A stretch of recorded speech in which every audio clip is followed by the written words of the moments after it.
Assalamualaikum warahmatullahi wabarakatuh. Dalam era modern ini, game telah menjadi salah satu bentuk hiburan yang paling dominan di seluruh dunia. Mereka tersedia dalam berbagai platform, termasuk komputer dan ponsel. Permainan PC menawarkan pengalaman bermain game yang mendalam dan canggih. Dengan grafik yang realistis, alur cerita yang kompleks, dan dunia yang luas untuk dijelajahi, game telah menciptakan komunitas yang besar di seluruh dunia. Banyak pemain menghabiskan banyak waktu dalam permainan mereka untuk menyelesaikan misi, membangun dunia virtual mereka, atau berkompetisi secara online. Namun, bagaimana pandangan Islam tentang bermain game di platform-platform ini?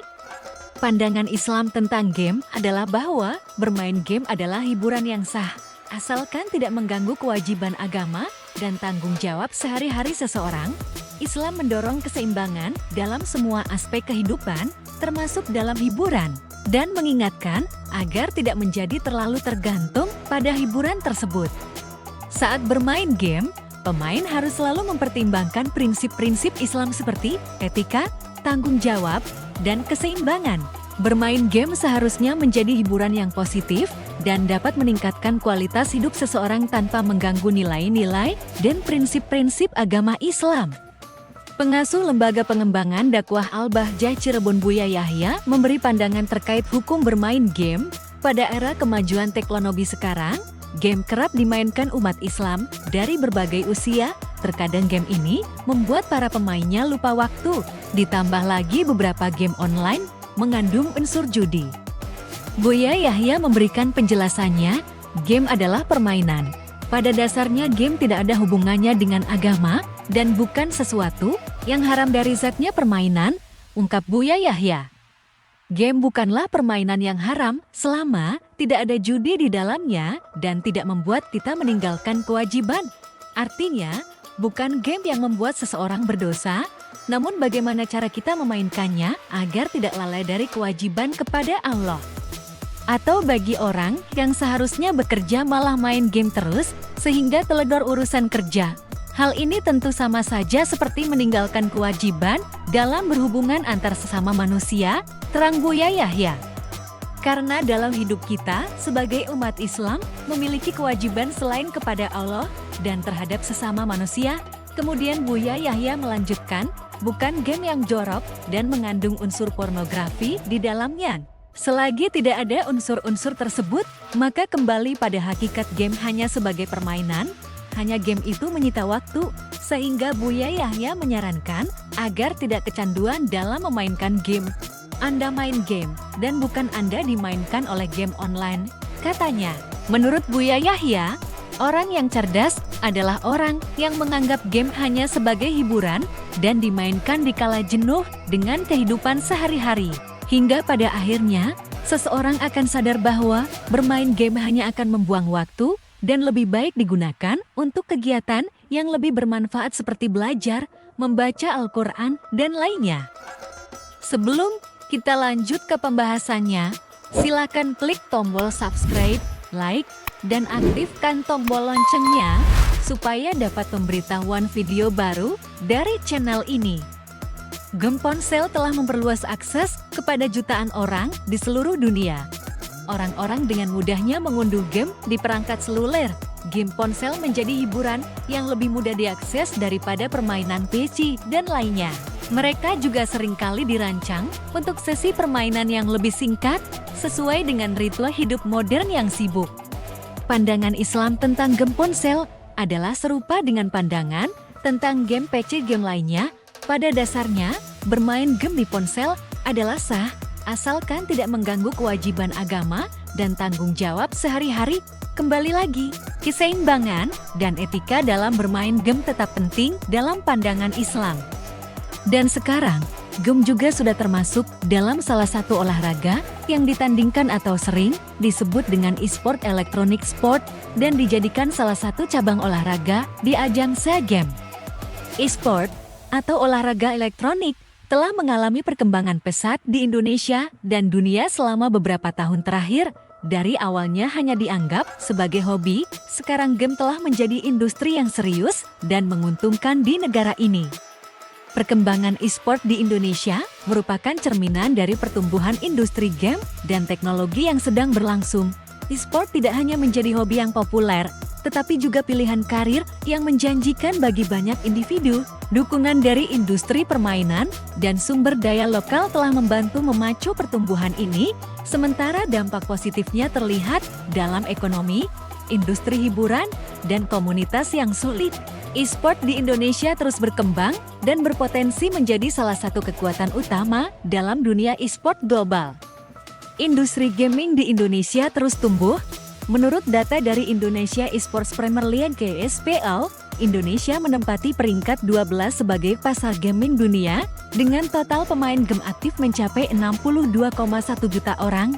Secara keseluruhan industri gaming tanah air dicatat telah menghasilkan pendapatan sebesar 1,04 miliar dolar AS pada tahun 2019.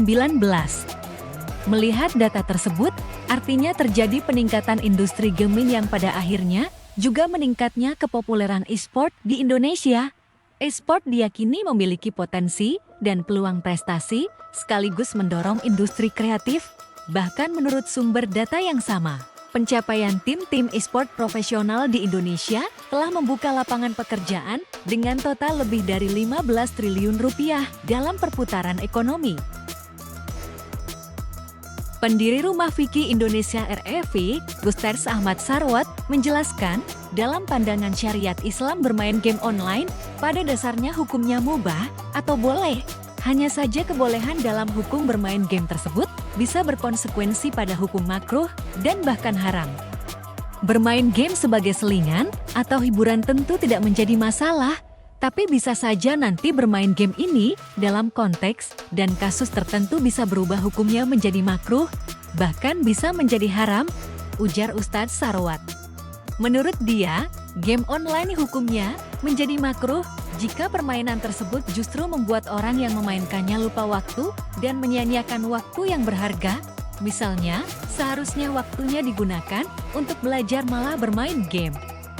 Bahkan, menurut dia, hukum bermain game online bisa menjadi haram jika membuat orang tersebut justru melalaikan kewajibannya gara-gara bermain game, baik kewajiban yang bersifat duniawi maupun kewajiban ibadah. Misalnya, seorang suami yang seharusnya mencari nafkah, malah sibuk menghabiskan waktunya untuk bermain game. Nah, ini bukan lagi makruh, tapi bisa jadi sampai kepada haram dengan dasar bahwa game ini menghalangi dia dari menjalankan kewajibannya, kata Ustadz Sarwat. Orang yang meninggalkan kewajiban salat gara-gara bermain game juga menjadi haram hukumnya, walaupun, kata dia, pada dasarnya bermain game online hukumnya mubah.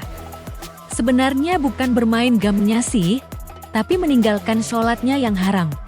Tapi, kalau gara-gara main game, berarti saat itu bermain game jadi haram, jelas Ustadz Sarwat. Dia menambahkan, di zaman sekarang ini, ada banyak jenis game online, bahkan ada game online yang memuat unsur perjudian. Maka, kata dia, jika ada orang yang memainkan game judi tersebut, hukumnya jelas menjadi haram. Karena dia itu sudah masuk dalam kategori judi, game-game yang sifatnya perjudian, tentu dia menjadi tidak boleh karena ada unsur judinya di situ, ujarnya. Namun, menurut Ustadz Sarwat, untuk menentukan game yang memuat unsur perjudian, harus dilakukan kajian yang mendalam lagi, termasuk game yang berdampak buruk bagi anak-anak karena adanya unsur kekerasan. Jadi dampak secara psikologis dan edukatifnya nanti kita tanya kepada para ahlinya pakar pendidikan, sejauh mana dampak negatif anak-anak kecil itu, ucapnya. Jadi, yang masuk kategori haram itu, yang meninggalkan kewajiban dan yang masuk kepada unsur perjudian, maka itu jadi haram, kata Ustadz Sarwat. Tapi kita tidak bisa menggeneralisasi hukumnya game itu, karena harus lihat kasusnya dan harus lihat konteksnya dulu, imbuhnya. Hal senada juga disampaikan Syekh Mustafa dalam kitabnya yang berjudul Al-Fiqhul Manhaji. Menurut dia, apabila kegiatan bermain game dilakukan secara terus-menerus, maka bisa menimbulkan hukum haram. Hukum ini bisa terjadi apabila berdampak pada terbengkalainya kewajiban, tidak bermanfaat untuk agamanya, menjadikannya pemalas, menurunkan etos kerja, dan efek negatif lainnya. Di antara permainan ini adalah catur yang selalu menyibukkan hati dan menggerakkan akal pikiran. Tidak diragukan lagi bahwa catur tidak terlepas dari faedah bagi hati dan akal. Apabila seseorang disibukkan dengannya sampai melebihi kadar faedah itu, maka hukumnya makruh. Namun, apabila terlalu disibukkan sehingga berdampak menggugurkan sebagian kewajiban, maka hukumnya kembali menjadi haram. Tulis Syekh Mustafa dalam kitab Al-Fiqhul Manhaji tahun 1992. Syekh Wahbah Az-Zuhaili juga mempunyai pandangan yang sama dalam kitab Fatawa Mu'asyirah. Dia menjelaskan bahwa sesungguhnya kecanduan pada komputer sangat berbahaya bagi akal, melihatnya bisa melemahkan panca indera mata, sedangkan yang baik adalah yang sedang-sedang saja. Dan apabila begadang di depan komputer sampai menyebabkan terbengkalainya salat fardu, seperti subuh dan yang lain, maka hukumnya haram, kata Syekh Wahbah Az-Zuhaili. Itulah sedikit tentang pandangan Islam terhadap game yang banyak dimainkan oleh kita atau orang-orang sekitar kita. Hendaknya kita lebih bijak dan tidak berlebihan dalam melakukan sesuatu, apalagi sampai meninggalkan atau melalaikan kewajiban kita sebagai umat muslim. Wallahu a'lam bishawab.